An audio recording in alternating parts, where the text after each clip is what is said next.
perdón. Listo. Ok, va. Pero bueno, muy seguramente, pues bueno, algunos de ustedes me conocen, otros no. La verdad es que yo he tenido pues la oportunidad y la gran bendición de estar un tiempo en la comunidad de GESET. Hice un intercambio en el 2015. También en la comunidad Jerusalén Ciudad Fiel en Ciudad de México, 2 años durante mi maestría. Y actualmente hago parte de la comunidad Alianza Eterna en Mérida, ¿verdad? Entonces, bueno, un saludo para todos los hermanos de estas comunidades y que he tenido la oportunidad de compartir, ¿verdad?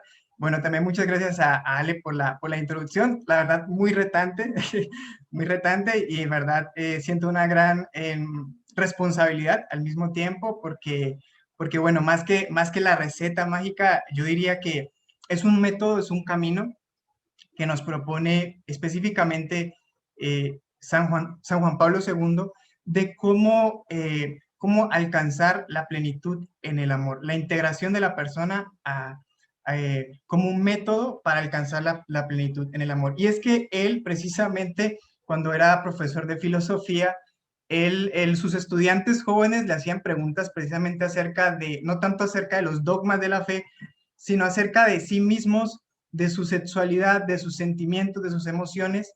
Y pues bueno, fue un papa que realmente nos dejó un gran legado en temas de sexualidad, de afectividad, y está principalmente plasmada a la luz de esta antropología que ya René nos estuvo comentando un poco. Sé que a veces estos temas pueden ser, empezar a entenderlos pueden ser un poco difícil, pero precisamente vamos a estarlos como revisando, ¿verdad? Una manera que para mí, que yo les recomiendo abrirse a este tipo de contenidos, es principalmente a través de la experiencia personal, porque todos somos personas, todos somos seres humanos, ¿verdad? Entonces, a través de nuestra propia experiencia, de hecho es el método que utiliza San Juan Pablo II, es el método de la experiencia, o sea, el método de cómo el ser humano se experimenta a sí mismo, ¿verdad? Y en ello encuentra esta antropología. Entonces, bueno, voy a compartir mi pantalla y por favor me confirman si la ven bien. ¿Se ve bien la pantalla? Ok, no se ve un documento de Word, ¿verdad? Solamente la presentación. Correcto. Perfecto. Listo, entonces, pues vámonos, ¿verdad? Entonces, bueno, temas a abordar para aprovechar este tiempo. Uno es, soy mi cuerpo. Segundo es una armonía o una relación sana entre lo que es la afectividad, la inteligencia y la voluntad. Y esto nos va a ayudar poco a poco, nos va a ir llevando a este tema de la integración de la persona a la luz del amor. Poco a poco vamos a ir entendiendo qué es esto de la integración. Yo la verdad trato de ser una persona como metódica, pedagógica, entonces espero que les ayude a la comprensión, ¿verdad? Entonces, bueno, soy mi cuerpo, ¿verdad? Entonces, hagámonos esta pregunta, cada uno. ¿Tengo un cuerpo o soy mi cuerpo? O sea, hagámonos esta pregunta. Y la verdad es que independientemente de lo que nosotros pensemos, en nuestra sociedad estamos muy acostumbrados a decir yo tengo un cuerpo. De hecho, a todos nos pasa. Digo, pues decimos, pues es que tienes un cuerpo o tengo un cuerpo, ¿verdad? Pero vamos a ver qué implicaciones y qué diferencia hay entre decir tengo un cuerpo a decir soy mi cuerpo. Entonces, tengo un cuerpo. Entonces, decir que tengo un cuerpo es ver el cuerpo como una cosa o como una posesión. Ay, denme un segundo. Aquí, ya. Listo. Entonces, así como cuando digo tengo ¿qué posesión tengo? ¿Qué posesión tienen ustedes? Bueno, tengo una casa, tengo un carro, tengo una camisa, ¿verdad? Entonces, esa es una manera de ver el cuerpo. Vamos a ver después qué implicaciones tienen eso. Segundo, el cuerpo como herramienta, ¿no? Pues bueno, mi cuerpo pues me sirve para chambear, me sirve para hacer muchas cosas, ¿no? O sea, ¿qué hago con mi cuerpo, verdad? Pero entonces, es el tener, y esto es algo que lo vamos a ver, de cómo se ve reflejado en la sociedad actual, conlleva una instrumentalización del cuerpo. ¿Qué significa eso? A tratar el cuerpo como cosa, ya vimos la diferencia entre cosa y persona con René, y no como persona, ¿verdad? O tratar el cuerpo como un medio y no bajo la dignidad que implica el ser humano. Entonces, eso eso lo vamos a ver un poco en la sociedad actual. Entonces, el cuerpo en la sociedad actual. Entonces, vemos claramente que hay concepciones muy erróneas a la luz a la luz de la antropología cristiana de nuestra fe acerca del cuerpo. Entonces, el cuerpo como idolatría, ¿verdad? O sea, lo es todo, ¿verdad? Mantener el cuerpo bien, ¿verdad? Como Dios, el cuerpo. El cuerpo como objeto de placer, nuevamente, o sea, como un medio, o sea, el cuerpo es un medio para obtener placer.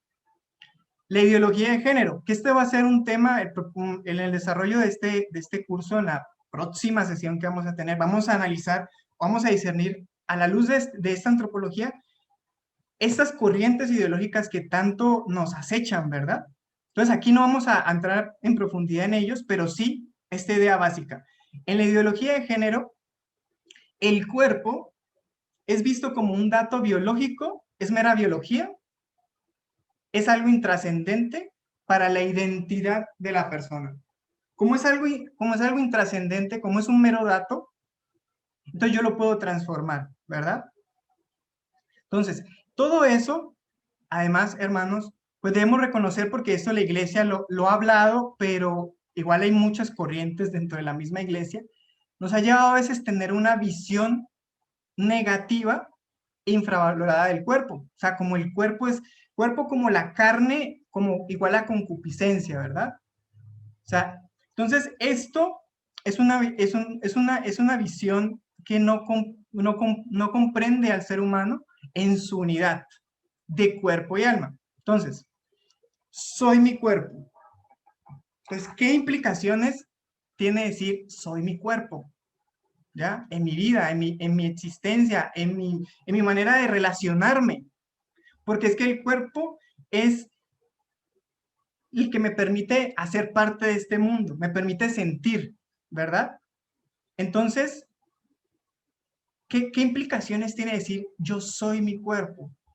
Cada vez que yo realizo una acción, cada vez que un joven, si empieza a interiorizar, si el joven entiende el cuerpo como algo, como una posesión, o lo entiende como parte de su identidad, como yo soy mi cuerpo, pues tiene unas implicaciones muy diferentes. Entonces, la persona es una unidad sustancial entre cuerpo y alma. Esto nos lo dice Santo Tomás de Aquino, ¿verdad? Y a partir de ahí surge la antropología cristiana, ¿no? Entonces, nuestro cuerpo no es algo, no es una posesión, no es una herramienta. Mi cuerpo es personal. Forma parte de la definición más íntima de mi identidad. Y esto, poco a poco vamos a ver el trasfondo que tiene en el tema, por ejemplo, de la sexualidad o de las relaciones personales. ¿Cómo me relaciono yo con el cuerpo del otro? ¿Cómo lo trato? ¿Lo trato como cosa? ¿Lo trato como instrumento? ¿Lo trato como medio? ¿Lo trato como persona? ¿Cómo yo actúo con mi cuerpo, verdad? Entonces, el cuerpo, Dios a través del cuerpo nos da señales. Ay, nos da ciertas señales. Y esas señales son, primero, que nuestro cuerpo es digno, ¿verdad? Porque hace parte de nuestra persona. Tiene una dignidad altísima.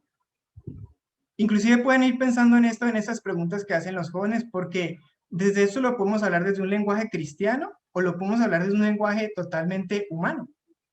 El cuerpo de la persona es digno, ¿verdad? Apertura, ¿qué significa eso? Que ya René nos comentaba un poquito. Apertura nos implica que nosotros estamos abiertos a los demás, estamos abiertos a Dios.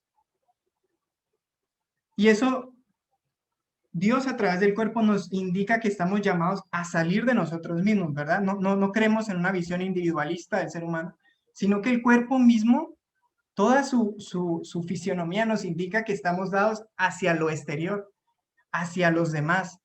Y eso mismo nos indica una apertura hacia Dios. También el cuerpo nos indica límites, porque no se trata de la idolatría al cuerpo o al ser humano, ¿verdad? De decir, bueno, pues soy todopoderoso con mi cuerpo, puedo hacer lo que sea con mi cuerpo y no pasa nada. No, nuestro cuerpo, no, la propia experiencia del cuerpo, lo vemos en la pandemia, nos indica que somos débiles, que somos frágiles, que nos enfermamos, inclusive que morimos, ¿verdad? Pero aquí yo quiero que piensen algo en relación a la teología, a la fe, y es pues que creemos en un Dios precisamente que se hizo carne, ¿verdad? Y esa concepción de carne es muy diferente a la que habla San Pablo de la concupiscencia. Nos habla de que Dios se hizo hombre, se hizo persona, se hizo cuerpo. Y si nos ponemos a ver en lo que implica la eternidad, yo no soy teólogo, ¿verdad? Pero sí pienso mucho en eso, y es, pues realmente quienes están en cuerpo y alma en el cielo, según lo que yo conozco, son dos personas únicamente en este momento, que es Jesús, que ascendió al cielo, y la Virgen María, que ascendió. Entonces vemos la importancia del cuerpo, ¿verdad? Porque también cada domingo en el credo decimos, creo en la resurrección de la carne. Entonces, con esa antropología, con esta teología, que es la que nos enseña San Juan Pablo II, pues podemos entender la importancia del cuerpo, el valor del cuerpo, pero sobre todo que el cuerpo hace parte de mi identidad, que soy mi cuerpo. Yo quiero que cada uno, en serio, en este momento se diga a sí mismo y se piense, yo soy mi cuerpo. Y, y empieza a ver la vida de esa manera. En mi caso, me transformó completamente. Más adelante contaré un poquito más sobre eso. Entonces, estas son las indicaciones del cuerpo, ¿verdad? Vamos avanzando. Armonía entre afectividad, inteligencia y voluntad. Entonces, soy un ser afectivo, ¿ya? ¿Qué implicaciones tiene eso? Que nuestro cuerpo, nuestra persona, pero lo vemos mucho en nuestro cuerpo, es susceptible a ser afectado, eso significa afectividad, que somos susceptibles de ser afectados cuando nos relacionamos con los demás, cuando experimentamos la vida, cuando experimentamos las cosas, somos seres que nos afectamos, ¿verdad? Y la afectividad refiere al mundo de las emociones, de los sentimientos, de las pasiones y de los estados de ánimo. No podemos profundizar eso ahorita, ¿verdad? Es un tema completamente profundo. Pero lo que queremos saber es que la afectividad es un regalo de Dios, y eso ahorita vamos a reflexionar un poco más en eso. Es algo dado por Dios, porque si nosotros creemos en el Dios hecho hombre, en el Dios hecho carne, sabemos que Jesús redimió y nos muestra quiénes somos a partir de su humanidad. Entonces, esto es muy importante porque entonces las emociones no son un enemigo. Ahorita vamos a profundizar más en eso. Pero, aquí viene un pero, es que sí requiere ser educada e integrada, que es a lo que vamos a llegar más adelante. Entonces, la afectividad en la sociedad actual. Entonces, efectivamente, y yo creo que esto lo vemos mucho en la enseñanza comunitaria, se nos habla muy claramente acerca de eso, pues que estamos en una sociedad que respecto a la afectividad hay una postura sentimentalista, es decir, hay una dependencia incontrolada de los sentimientos. O sea, mi vida depende de cómo me siento. Y pues bueno, ahí ya estamos en un problema, ¿verdad? Ya hemos escuchado sobre esto. El emotivismo. Entonces, seguir ciegamente las tendencias sensibles, perdón, que son visiones erróneas a la luz de esta antropología de las emociones. Y hay un autor que es muy recomendable, la verdad vale mucho la pena leer, no es tan complejo, se llama Zygmunt Bauman, que escribe un libro que se llama Amor Líquido. Y él nos habla, es un filósofo, no es cristiano, y él habla de cómo esta sociedad vive bajo una sociedad líquida, y eso se ve reflejado en un amor líquido, que es falto de compromiso, falto de solidez, centrado en el placer y en la cultura del descarte. Este concepto de cultura del descarte nos lo habla el Papa Francisco, ¿verdad? Que es utilizar a la persona como objeto, como si fuera un producto, como podemos hablar claramente, por ejemplo, el Tinder, ¿no? Es el mercado, es el catálogo del ser humano, ¿no? Entonces puedo escoger, puedo descartar, puedo ver, puedo esto, ni hablar de la pornografía, ¿verdad? También. Entonces, eso tiene un impacto no solamente en el que usa la aplicación o en el que consume pornografía, eso tiene un impacto social que nos lleva a tratarnos como objetos, ¿verdad? Y vuelvo al mismo tema del cuerpo. A nosotros en la iglesia, muchas veces esto, y yo digo que con una justa razón, nos ha llevado a tener una visión negativa e infravalorada de la afectividad. ¿Por qué? Porque pues el mundo nos avasalla, ¿verdad?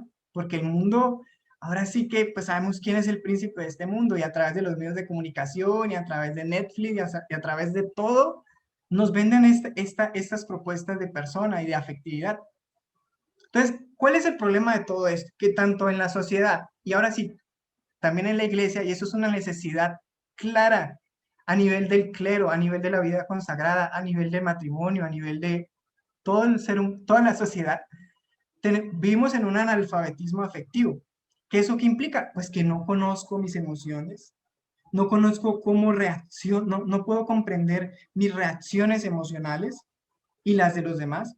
No sé cómo regular las emociones, digamos que esto ya de regular, ya nos habla más de una herramienta en psicología que se va a integrar a este concepto de integración de la persona. Y finalmente no podemos conducir nuestras emociones, ¿verdad?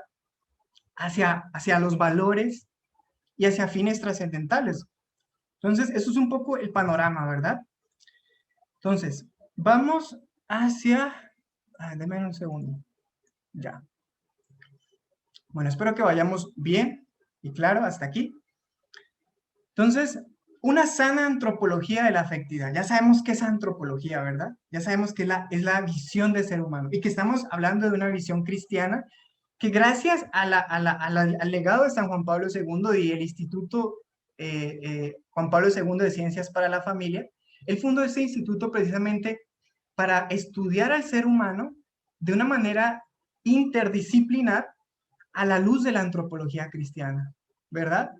Entonces, en esto, pues debemos entender, como seguramente lo sabemos, pero que esta es la base de esta antropología también de la afectividad, es que la persona es un ser social. ¿Ya? A diferencia de los animales, por ejemplo, que literal hay mamíferos o hay animales que a los 6 meses ya están totalmente independientes, pues ¿cuánto le tarda al ser humano independizarse, verdad? Y es que no está llamado como tal a aislarse. Esta naturaleza social, esta dependencia, entre comillas, de los vínculos, pues nos muestran algo importante. O sea, Dios coloca ahí ciertas señales, ciertos sentidos, ciertos propósitos, ¿verdad? Y pues que se van a desarrollar en las vocaciones, ¿verdad? En la familia, en la comunidad, en la vida consagrada. Entonces la persona es un ser social, es un ser comunitario. Y necesitamos, por ende, desarrollar nuestro mundo afectivo, porque si no desarrollamos nuestro mundo afectivo, pues, ¿cómo podemos nosotros aprender a amar y construir relaciones sanas y fuertes, verdad? Ahorita vamos a ver que nosotros siempre hemos escuchado que el amor es una decisión, ¿verdad? Es un acto de la voluntad. Y eso es muy verdadero. Pero si ese acto de la voluntad me implica reprimir mis sentimientos, entonces, ¿qué pasa con los sentimientos? ¿Qué pasa con el cuerpo? ¿Ya? Entonces, necesitamos tener una mirada integrativa de la persona y ¿para qué? Pues para poder construir relaciones sólidas, para poder construir matrimonios sólidos, para poder construir comunidades sólidas, para poder construir vocaciones sólidas. Necesitamos aprender, ¿verdad? Y esto es muy importante, ¿no? En la filosofía, inclusive yo lo digo así como, ya soy un adulto, ¿verdad? Pero empecé en la comunidad como joven, sigo siendo joven para mí. Bueno, tengo 29 años, voy a cumplir 30 años, estoy jovencito, ¿verdad? Pero yo recuerdo mucho la charla del CNBC que dice, el fin del ser humano es la felicidad. Eso nos ha dicho la filosofía, ¿verdad? Tradicional. Y tiene mucho verdad. Pero San Juan Pablo II nos dice, no, el fin del ser humano es el amor. El fin del ser humano es amar y ser amado. ¿Por qué? Porque si mi meta es la felicidad, y esto lo podemos malinterpretar como sociedad, como mundo, pues si mi meta es la felicidad, yo puedo usar a las demás personas para lograr mi propia felicidad. Mientras que el hombre tiene un anhelo profundo que está en lo más, está instaurado en lo más profundo de todo su ser, de toda su persona, un anhelo profundo de amor, de comunión con Dios. Entonces, por eso su llamado, su finalidad es el amor. En el amor, en el amor con el otro, en el amor con Dios, encontramos nuestra felicidad como una consecuencia. Entonces, bueno, esto a mí me parece bellísimo, ¿no? Muy bien. Ahora, madurez afectiva, porque recordemos que este apartado nos hablaba de la armonía entre la afectividad, inteligencia y voluntad. Entonces, la afectividad necesita ser integrada con la inteligencia y con la voluntad para que podamos, voy a decir de esta manera pausada, amar libremente el bien verdadero. Ahorita voy a tratar un poquito de explicar estas nociones que tampoco soy filósofo, ¿verdad? Pero a mí me llama mucho la atención. Y es, bueno, el Señor nos ha dado facultades. Y aquí podemos ver un poco más en la práctica lo que nos hablaba René, las diferentes dimensiones, ¿verdad? Del cuerpo, del alma y del espíritu. Entonces, el Señor nos ha dado una inteligencia, ¿verdad? Y en la filosofía y en el cristianismo se le ha considerado al hombre como un ser racional, espiritual, porque a través de la inteligencia podemos conocer la verdad, ¿verdad? ¿Qué es la verdad? Se puede entender de muchas maneras, ¿no? Como la verdad como Cristo, pero en filosofía se le entiende como una adecuada relación entre lo que yo pienso y mi realidad. Eso es una noción de verdad. O poder distinguir, poder reflexionar, poder discernir entre los diferentes bienes que se me presentan. Y ahí ya nos vamos más hacia el lado de la voluntad. Ahorita les voy. Pero entonces necesitamos formar en nuestros jóvenes en la inteligencia en el sentido de tener criterio respecto a la sociedad, tener criterio sobre su propia antropología, sobre su propia capacidad, sus propias facultades que Dios nos ha regalado, para poder discernir la realidad, para poder discernir su vida, para poder discernir la sociedad. Tenemos voluntad, que la voluntad nos da la capacidad de querer algo, no como sentimiento, sino de querer algo, ¿verdad? Y de elegir la voluntad libre nos permite elegir entre todos los bienes que se me presentan. Más adelante voy a dar un ejemplo sobre esto, práctico, el mayor bien, el bien mayor. ¿Cuál es el mayor bien entre las opciones que yo tengo? ¿Qué me hace mayor bien a mí? ¿Qué me hace mayor bien al otro? Y eso, pues, es tener fortaleza, ¿verdad? Y la afectividad, desde esta antropología sana, pues bueno, la afectividad nos permite responder afectivamente al valor de los objetos y de las personas. Entonces, hay un autor que se llama von Hildebrand y él habla de la afectividad espiritual y él nos coloca unos pasajes de la Biblia que todos conocemos para interpretar esta afectividad espiritual. Podemos ver el gozo de Simeón, ¿verdad? Al encontrarse con el Salvador. Entonces, ¿qué vamos a decir? Que solamente que amar a Dios es solamente un acto de la voluntad. ¿Es solamente un acto de la inteligencia? No, experimentamos gozo, alegría, amor cuando nos encontramos con Dios, cuando nos encontramos con el hermano. Entonces, ya vamos viendo una noción más sana, ¿verdad?, de lo que es la afectividad al propósito de vida cristiana. Y lo vuelvo a repetir. Entonces, esta afectividad necesita estar integrada, ya tener una relación armónica con la inteligencia y la voluntad para que podamos, ahora sí, entendiendo un poco mejor, amar libremente el bien verdadero. Entonces, ya nos vamos a ir un poco más hacia el cómo de estas cosas, porque los conceptos pueden ser muy bonitos, pero ¿cómo los llevamos a la práctica? Y ese es mi objetivo de llegar hasta ese punto. Entonces, ¿qué significa? Entonces, bueno, primero decir que estas palabras que voy a mencionar acá, pues son autoría completamente de San Juan Pablo II en sus libros de amor y responsabilidad y persona de acción. Entonces, ¿qué significa integrar, porque este tema se llama la integración de la persona, ¿verdad? Un camino o un método para alcanzar la plenitud. ¿Por qué yo coloqué ese título? Porque San Juan Pablo II dice que ínteger, en latín ínteger significa entero. Entonces, la integración es la totalización, es decir, la tendencia a la unidad y a la plenitud. Tendencia a la unidad de la persona, a la unidad de sus dimensiones y a la plenitud. ¿Por qué encuentra el ser humano la plenitud? Así, bueno, pues vamos a verlo. Más adelante, en su última obra filosófica de Persona y Acción, él dice, persona es quien se posee a sí mismo, ¿ya? Es lo que nosotros conocemos como el autodominio, ¿verdad? O el autogobierno. Y uno se puede preguntar, bueno, hay gente inclusive que dice, críticos de San Juan Pablo que dicen, no, es que él es un individualista. Tenemos que preguntarnos, ¿por qué, o más bien, para qué yo debo poseerme a mí mismo? ¿Para qué debo gobernarme?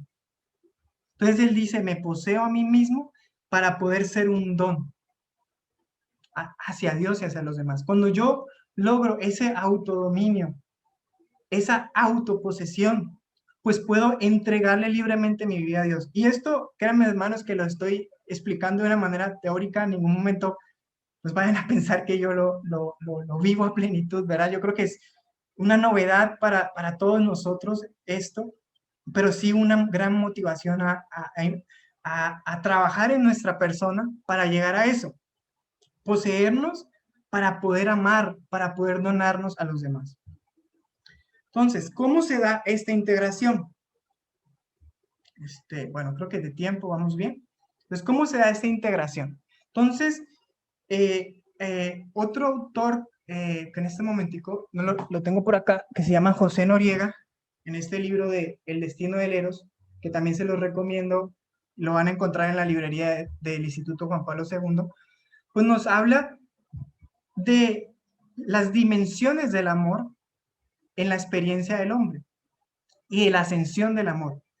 Entonces vemos estas 4 dimensiones que es las que hemos estado viendo, pero ahorita vamos a situarnos en la experiencia amorosa, o sea, cómo estos conceptos, a ver, buen mensaje, listo, cómo estos conceptos nosotros los podemos entender mejor. Pues bueno, los podemos entender mejor a la luz del amor, a la luz de las relaciones afectivas. Es una manera, pero esto lo podemos aplicar para muchas otras cosas, para nuestra relación con Dios, por ejemplo, ¿no? Entonces, vamos a hablar en este momento de la experiencia amorosa entre un hombre y una mujer, que puede ser 2 jóvenes o que pueden ser ya 2 adultos en el matrimonio, ¿no? O sea, no, que quisiera aclarar que es como el propósito del amor, a lo que Dios nos llama a través del amor, a través de nuestra persona, ¿verdad?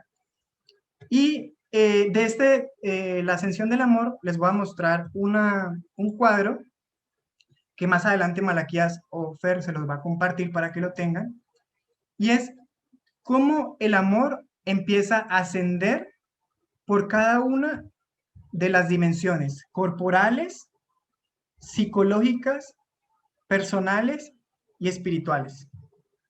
Entonces, vamos a pensar en dos jóvenes que ya están en edad de casarse, ¿verdad? Entonces, el cuerpo nos va a llevar a una experiencia a esos 2 jóvenes o a cualquiera de nosotros, o a través del cuerpo vamos a experimentar atracción física, ¿verdad? Como cualquier ser humano hacia alguien. Entonces, ese impulso hay que entender que no es un instinto. Los animales tienen instintos, están determinados por los instintos. Los seres humanos tenemos impulsos, tendencias, ¿y eso qué implica? Que gracias a nuestras facultades espirituales, la inteligencia, la voluntad, podemos dominarlos, podemos educarlos, ¿verdad? Entonces, esa atracción física no es un instinto, es un impulso, que por sí misma no tiene en cuenta a la otra persona, es decir, es egoísta, tiene como centro al yo. Entonces, esa atracción en sí, pues ya sabemos que no es en sí negativa, sino que revela una promesa de plenitud que por sí misma no puede cumplir. O sea, esa atracción que todos experimentamos, a través de eso Dios nos está indicando que hay una promesa mayor. Y esa promesa mayor es ese anhelo de comunión, ese anhelo de amor con Él y con las otras personas. Entonces, ¿qué facultades intervienen ahí? El conocimiento sensible y es una dimensión impulsiva, ¿verdad? Después, en este camino de ascensión del amor, pues se involucra también la afectividad. Esto no se da de manera, se puede dar de manera temporal, o sea, por momentos, ¿verdad? Pero en sí no somos seres fragmentados, o sea, siempre estamos en nuestras relaciones, en nuestras acciones, siempre estamos totalmente. Cuando alabamos a Dios, lo hacemos con nuestro cuerpo, con nuestra alma y con nuestro espíritu, ¿verdad? Entonces, bueno, pero sí nos implica cierta finalidad. Entonces, esta dimensión psicológica afectiva, que es donde entra la afectividad, entonces, ese joven experimenta enamoramiento, gusto, ¿verdad? Entonces, ya no es solamente una atracción física, sino que hay una conmoción afectiva en el interior de mi persona, ¿verdad? Claramente es una atracción más profunda y mucho más humana que la mera atracción física, ¿verdad? Entonces, ¿qué pasa?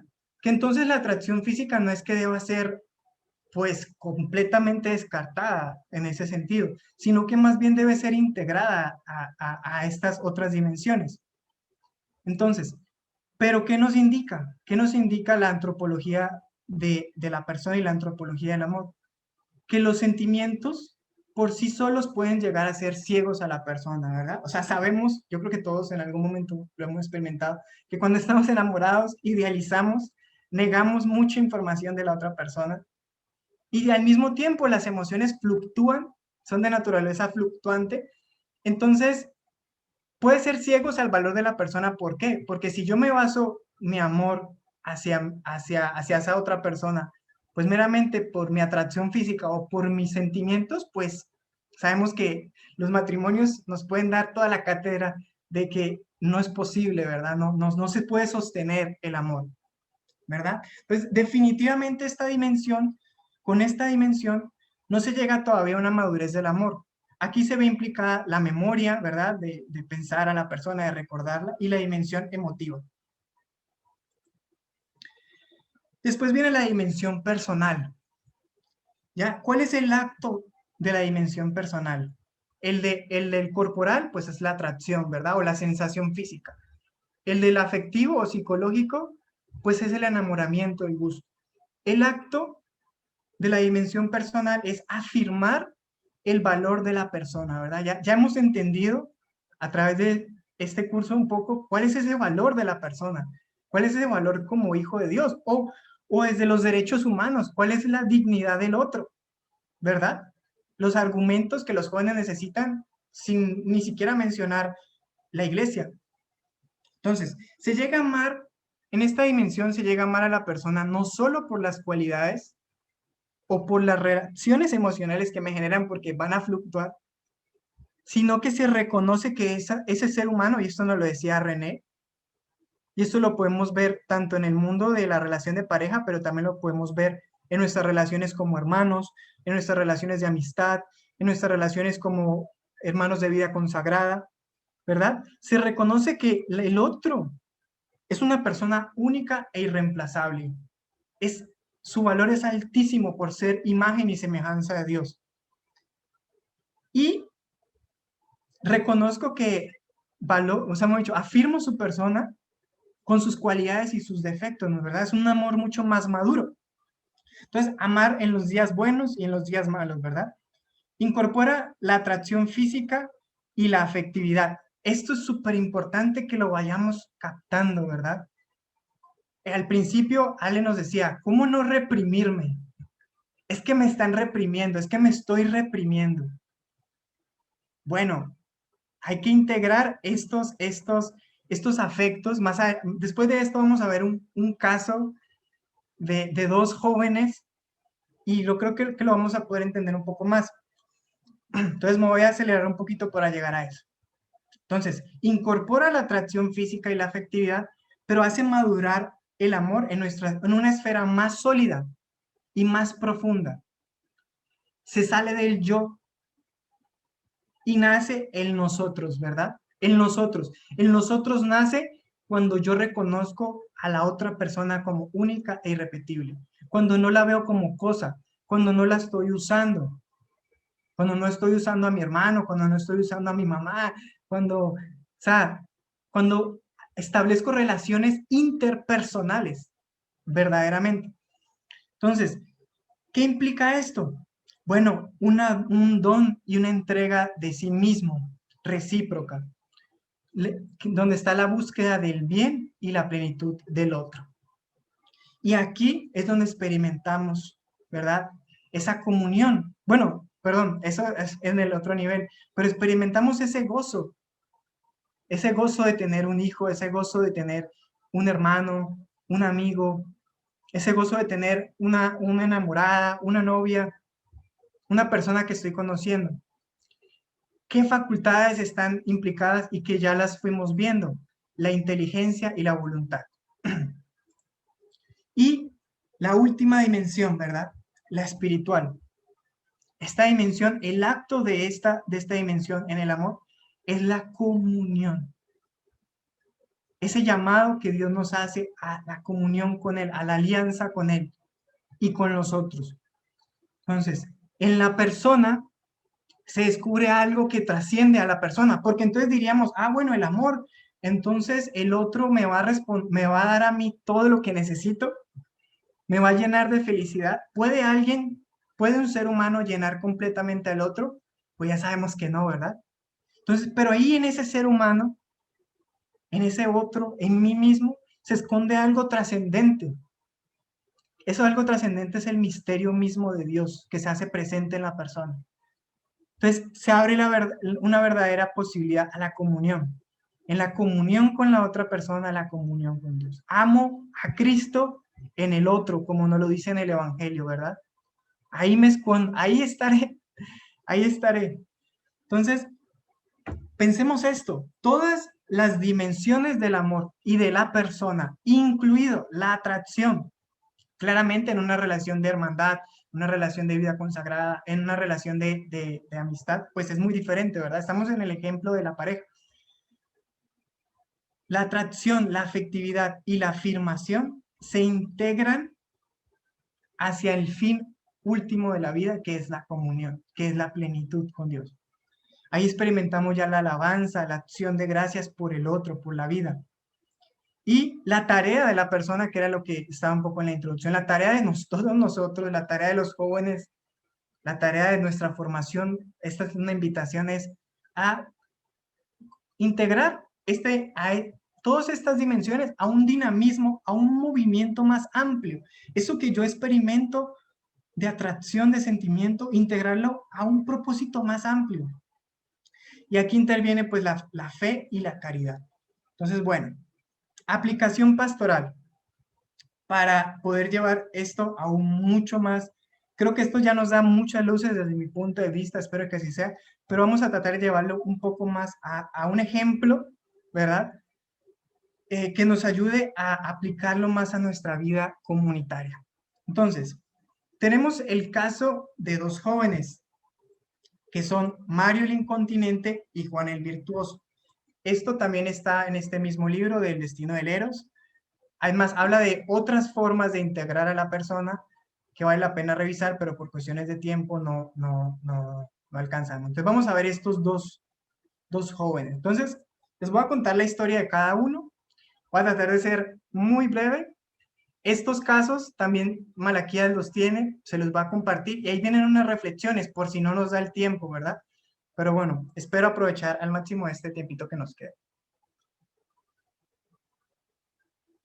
Entonces, Mario, el Incontinente, nuestro primer joven, como toda persona, como todo ser humano, es vulnerable a los valores afectivos y sexuales. Ha recibido una educación cristiana sobre el sentido de la vida, de la sexualidad y de la relación entre el hombre y la mujer, y el valor de la familia.